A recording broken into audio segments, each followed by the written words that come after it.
Je suis sûre qu'il y a quelque chose en ce moment dans ta tête, quelque chose qui te tient à cœur, quelque chose que tu as envie de réaliser et pour une raison ou une autre, tu te dis que c'est pas le bon moment.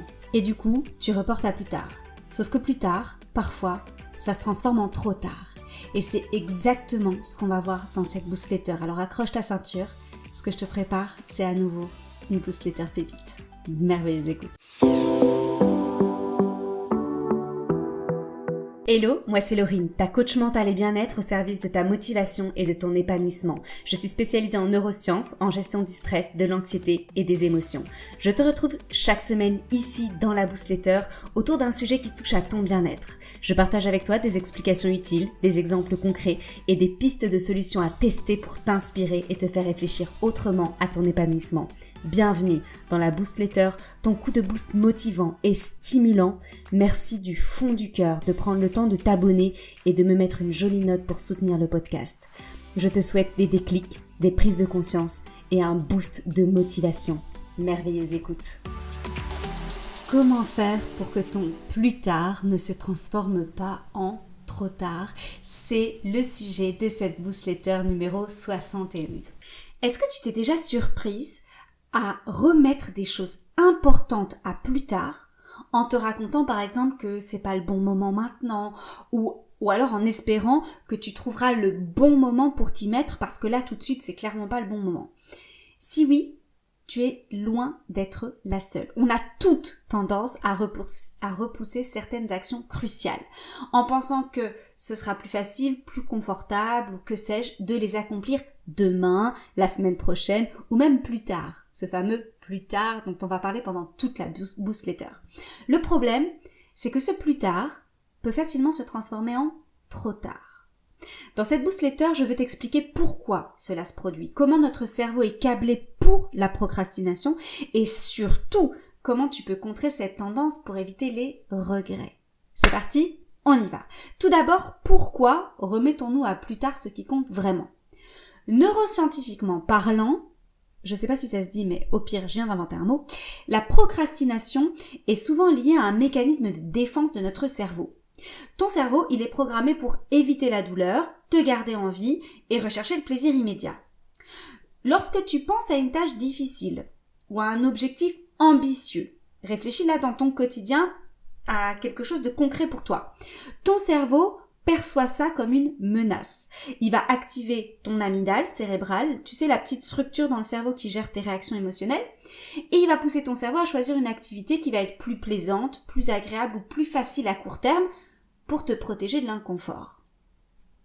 En plus de l'amygdale, il y a une autre région importante du cerveau qui intervient, et je t'en parle super souvent, c'est le cortex préfrontal, qui gère entre autres la planification et la prise de décision. Quand tu remets quelque chose à plus tard, c'est parce que ton cortex préfrontal a des difficultés à gérer les distractions. Et là, je te parle de distractions internes et externes. Donc, une distraction interne, par exemple, ça va être tes pensées, être envahi par tes pensées. Une distraction externe, ça peut être ton téléphone qui sonne ou alors tu es sollicité par quelqu'un. Okay ? Mais il aura aussi des difficultés à voir les bénéfices à long terme de l'action que tu reportes. Et donc, en fait, quand c'est trop flou, trop ambigu, pas assez d'implication et d'engagement de ta part, il va laisser tomber. Chaque jour où tu repousses une action importante, tu augmentes la probabilité que cela devienne une tâche non accomplie. Et cette accumulation de tâches non terminées, elle va rester en trame de fond. Et ça crée quoi ? Du stress, de l'anxiété, ça peut même te mener à une perte d'estime de soi ou de confiance en soi. Pire encore, tu peux rater des opportunités, des vraies opportunités. Ou ne pas atteindre tout simplement tes objectifs de cœur. Qu'est-ce que c'est un objectif de cœur ? C'est ceux auxquels tu tiens vraiment. Donc, il y a vraiment, réellement, des risques de remettre à plus tard et de se réveiller trop tard. Ok ? Comment on fait du coup pour éviter que ce plus tard ne devienne trop tard ? Pour toutes celles qui le veulent, vous pouvez compter le nombre de fois où je dis tard dans cette boostletter. Je pense que c'est assez hallucinant. Donc, voici des astuces concrètes basé sur les neurosciences, évidemment, pour passer à l'action maintenant et éviter la procrastination. Je te propose 5 étapes avec 5 challenges à relever. Ok ? C'est parti ? On y va. Première étape. Découpe tes objectifs en petites étapes. Notre cerveau aime les victoires, les fameuses célébrations. Lorsque tu te fixes un objectif qui est beaucoup trop grand, trop vague, etc., il va être difficile à appréhender et ton cerveau va activer son mode évitement. En revanche, lorsque tu le divises en étapes précises et petites, tu actives ton système de récompense interne et notamment la dopamine, l'hormone du plaisir. Chaque petite tâche accomplie te donne un vrai coup de boost pour passer à la suivante. Toutes les petites victoires comptent et méritent d'être célébrées. Et ce sont ces petites victoires-là qui t'amènent à ton objectif final. Elles comptent toutes. Ton challenge aujourd'hui, prends un objectif que tu repousses ou que tu es en train d'accomplir mais pour lequel tu as la sensation d'être trop lente ou de stagner et découpe-le en 3 petites actions à accomplir dans la semaine. Et tu peux même me les envoyer, je me ferai un plaisir de te guider. Deuxième étape, fixe des deadlines précises. Le cerveau fonctionne mieux avec des limites temporelles. Si je te dis « je le ferai quand j'aurai le temps », alors là, j'y arriverai probablement jamais. Donc, change cette phrase déjà de « ouais, mais je le ferai plus tard, je le ferai quand j'aurai le temps, etc. » Laisse tomber. Et petit conseil aussi, laisse tomber le « je vais essayer »,« j'essaye de ». Tu envoies le message à ton cerveau que, en fait, il y a une possibilité qui est tout à fait assumée d'échec, mais donc ça veut dire que tu es déjà en mode backup plan. Non, on reste focus sur notre objectif. En revanche, lorsque tu fixes une date limite, tu stimules ton cortex préfrontal. Tu le forces à organiser tes priorités. Ça crée quoi? Un sentiment d'urgence contrôlé qui t'incite à passer à l'action. Ton challenge, fixe une deadline à ton objectif et note-la dans ton agenda. Note-la, j'insiste. Puis tu travailles en fonction de cette échéance. Tu organises tes journées autour de cette échéance. Tu lui donnes une vraie place, de la valeur pour que ça puisse fonctionner. Troisième étape, utilise la visualisation positive.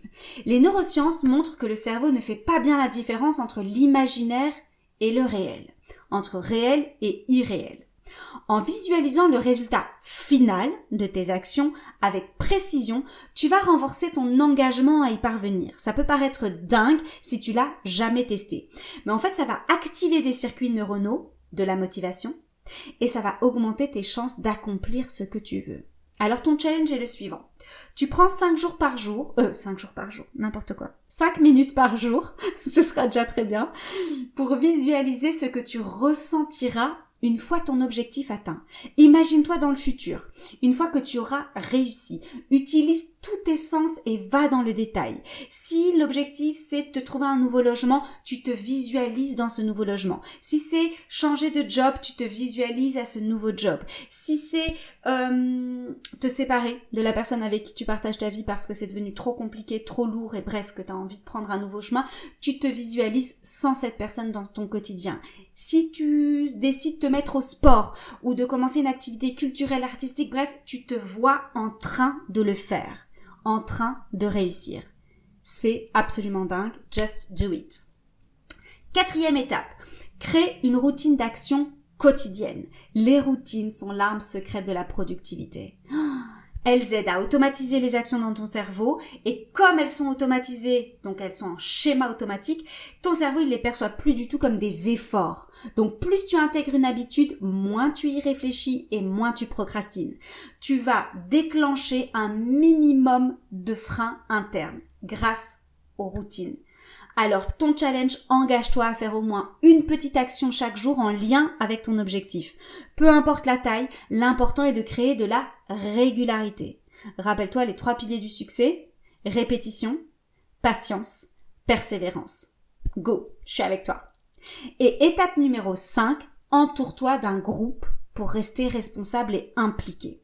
Le cerveau humain est câblé pour la connexion sociale. Nous sommes des êtres sociaux. Je le répète non-stop.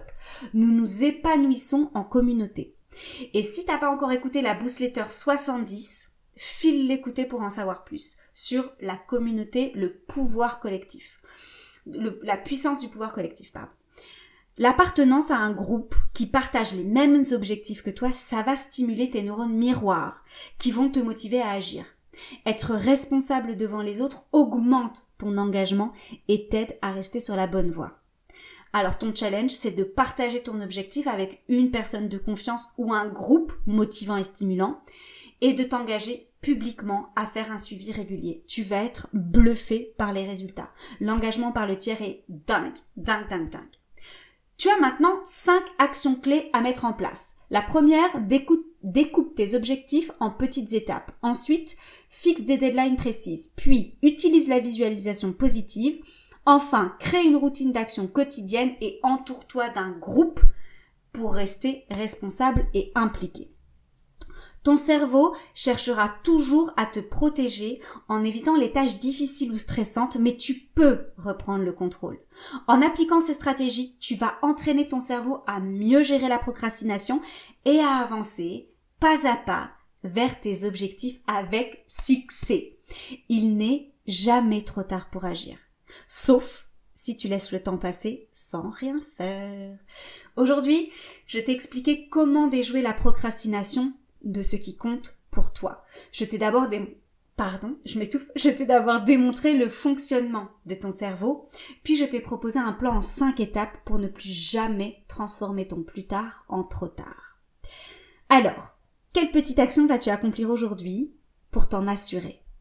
Je te défie de passer à l'action maintenant. Et si tu viens de débarquer chez Coaching Laurine, tout d'abord, bienvenue à toi! J'ai le plaisir de te faire découvrir la communauté Happy Boost. C'est l'abonnement positif 100% féminin qui justement te motive à passer à l'action même quand t'as la méga flemme ou que tu ne sais pas comment t'y prendre. À atteindre tes objectifs, même ceux qui ont pris la poussière et même les plus fous. Et à prendre vraiment soin de toi, même si tu es débordé ou que tu n'en vois pas l'importance. Alors file sur coachinglorine.com et clique sur Happy Boost. Et je crois bien qu'il reste encore des codes promo. Donc fonce et ne reporte pas à plus tard. L'adhésion n'est possible que jusqu'au 8 octobre, donc le 9 octobre, ce sera trop tard. C'est extrêmement important pour moi de vous accompagner parce que ce que je constate au quotidien dans mes coachings, c'est justement que l'objectif de départ n'est pas bien formulé. C'est pas un objectif de succès. Et déjà, à ce niveau-là, il y a un gros travail à faire. Et ensuite, tu appliques les 5 étapes que je viens de te fournir pour plus d'épanouissement, plus de bonheur et moins de regrets dans ton quotidien. Alors à toi de jouer. Je te laisse sur un sourire et te dis à très vite.